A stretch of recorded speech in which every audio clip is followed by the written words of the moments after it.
journey actually started way back in 94 maybe, or even 93, I don't quite remember. But I was in college and I had a friend, Josefa, who was with me.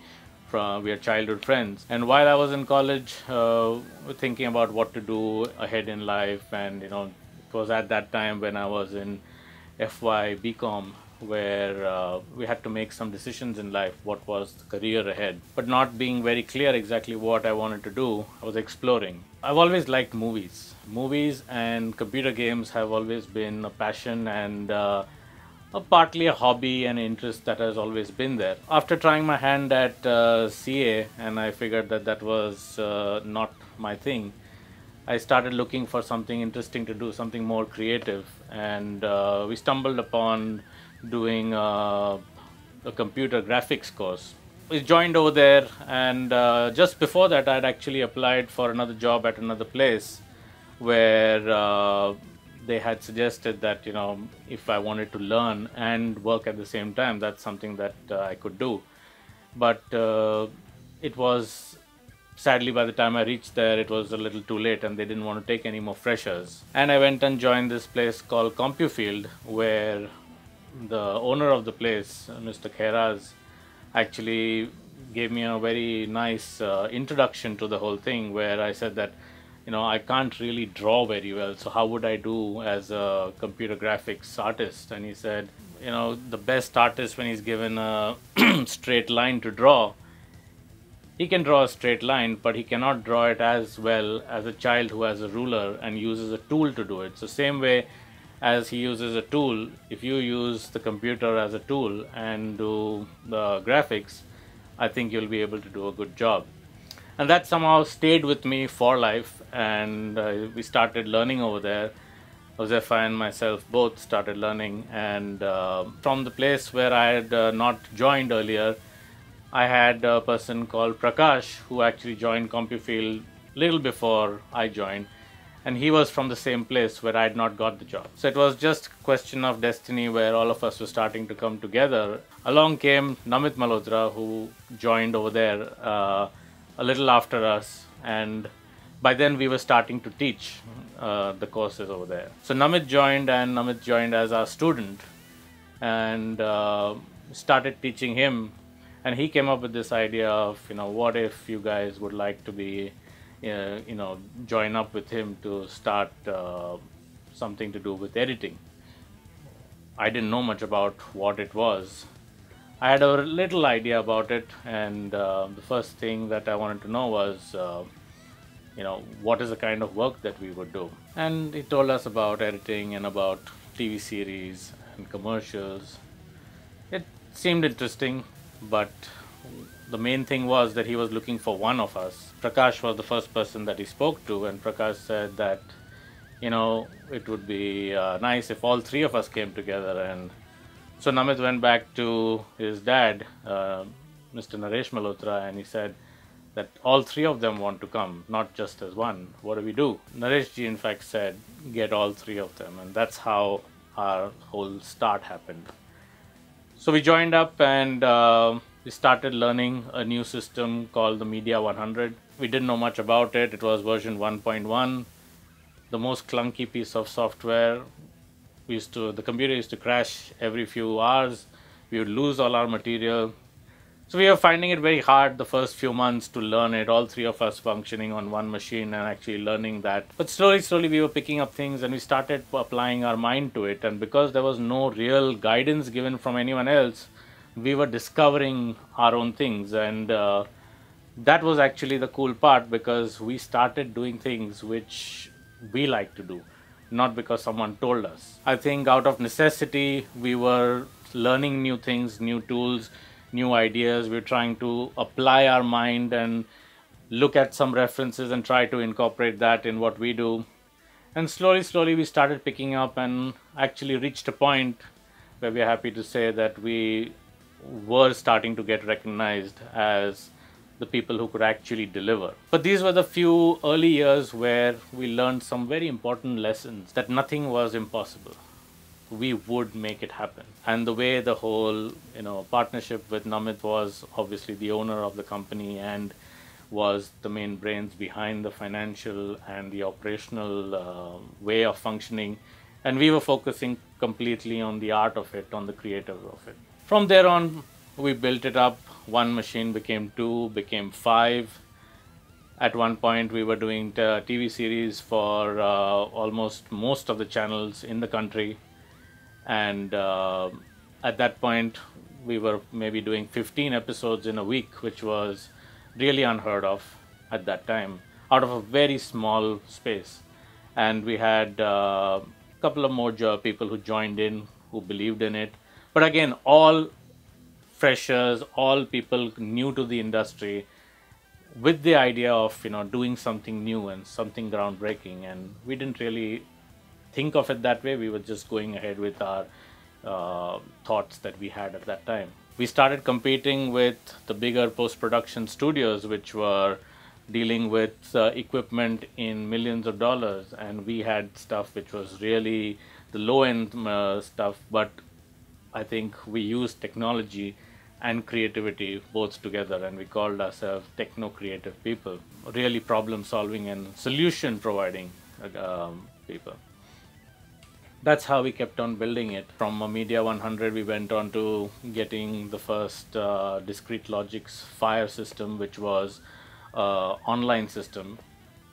Before that, we used to do all our online on the Media 100, but now we needed something to compete on the higher level and do something better, which is when we got our first silicon graphics machine, which was more like a Coke vending machine, which was really huge.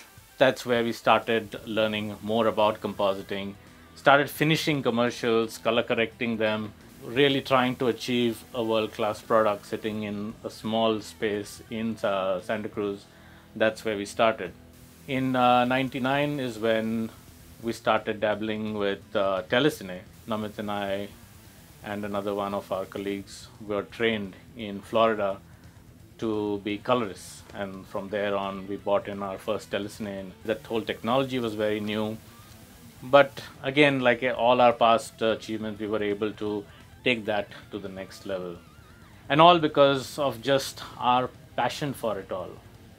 And obviously it had to make business sense, but the true driving force was the aggressive passion that we had to make it happen. While all this was happening, we dabbled with doing visual effects for movies, for the Indian films. We started by doing smaller, just what we used to call optical effects, which were as simple as just doing a dissolve. In those days, to do a dissolve on the in the digital space was a big thing, and that's how we started doing that. But we started compositing and started doing some more graphics for films. We started doing title sequences for films, and soon we transitioned into doing full VFX shots. We brought in the first DI into the country, where we started color correcting for feature films. When we were learning to be colorists, we actually learned that soon we would be able to create full films. So we were happy to be the ones to bring in the DI into the country, where we started grading the first films in the country. There was a time where one or two of the first films were actually edited, color corrected, and visual effects by myself. So the journey has always been to do new things as we go along, which is when at one point we were very clear that visual effects was something that we wanted to focus on, and we moved out our visual effects team, which was just a small CG team, and some of our senior commercial editors and online artists. We moved them into a separate space, and I rebranded that as Prime Focus Visual Effects. So that was the sort of small beginnings again. It was a whole new way of functioning, where we had now a team of guys working on one project rather than individuals in smaller suites, as we used to call it. So from there, we started working on commercials, VFX for commercials, visual effects for Indian feature films. The team grew from maybe about 10, 15 to close to 150. We sustained that over a period of time. We built our first new facility with visual effects. We had a separate facility for doing DI and post-production in Film City. That sort of gave us a new beginning and a new entry into a whole new world of visual effects for feature films. Visual effects in India was growing at that time. was something that was not used in films. So we were able to bring in some more discipline into into the whole process. At one point, I'm happy to say that visual effects was finally starting to be a department in the filmmaking process. It was not just about one or two people, it was a full-fledged department which needed its own time, it needed its own effort, focus. While doing that, we came across a lot of filmmakers and we started seeing that there was an interest in trying to do new things. There was a passion from the filmmakers to start breaking new ground. And a lot of the projects that we did were the first projects in the country where, from doing 50 wire removal shots being an extremely difficult project for us, we were soon getting into a space where we were doing maybe 1500 shots for projects like Love Story 2050, or it was Chandni Chowk to China, or it was Savaria for Mr. Sanjay Leela Bansali. These were projects which really started setting the tone for visual effects in the country. While all this was happening, then we went into acquiring some companies in North America. We were able to start strategically aligning with those companies to be able to sort of lay the foundation for futuristically doing work with Hollywood studios. In a couple of years, we started working on a little bit of the visual effects in India while we were still building our international presence. While we were doing visual effects, we were lucky enough to be one of the first Indian companies to actually get the opportunity to work on Avatar. That was a really big thing to be able to say that Prime Focus has worked on Avatar. That was a big achievement for us, a moment of pride, because obviously Avatar changed the way visual effects was done. It was a milestone and a landmark in visual effects history. So in 2010, Warner Brothers came up with a unique opportunity or a sort of a challenge of wanting to do conversion for one of their projects. The only hitch was that they had very little time. And there were many companies in the West that actually said, yes, of course it can be done, because conversion has been around for a fairly large time, very long time, but it was always done on a very small scale, and it takes time. So when Warner Brothers wanted to do this project, they had only 8 weeks to do this project. The other companies were not confident of delivering it within that time. There's only one company in the world that actually stood up to that, and there's only one man actually who stood up to that, to answer that, and that was Namit Malhotra and Prime Focus, that said, yes, we will do it. How are we going to do it? We had an understanding, but we had never done it. So it was a huge challenge for us. It was a huge undertaking for Prime Focus overall. But we knew it in our hearts, and our passion was strong, our will was very strong. So we had really great people in LA who actually put on their thinking hats, and with the people, the leads and compositors in India, we came up with a plan how we were going to achieve it. So in a fairly small time, in India we recruited a large team, and each one of the senior people sat with junior guys and delivered only the roto for the project, and the rest of the conversion actually happened in LA. And in 8 weeks we delivered. That project was Clash of the Titans. Some people liked it, some people didn't, but what it proved to the world was 2D to 3D conversion was here to stay. It had started, and it was now going to be a proper business. From there, the India teams and the Prime Focus global teams started working on projects like Harry Potter, Green Lantern, Star Wars 1, 2, 3, and lots of other projects. And we were able to globally build a team that was now at maybe about 2,500, which was probably the biggest team that was available globally.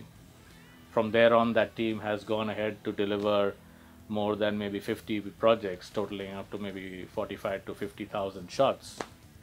And it's been a great journey in that side of things. that gave us a whole new vertical, a whole new division to actually look at. While all this was happening, we had visual effects breaking new ground. We had worked on, by then, Tron, we had worked on Sucker Punch, A-Team, and a host of other projects. So now we had visual effects and conversion, and visual effects was for international films and Indian films, and for conversion for international films. So then to now, what started off as a 4-member team is now, we're happy to say, more than 4,000 globally and growing. So for all the latest updates on animation, gaming, and visual effects and Prime Focus, log on to animationexpress.com.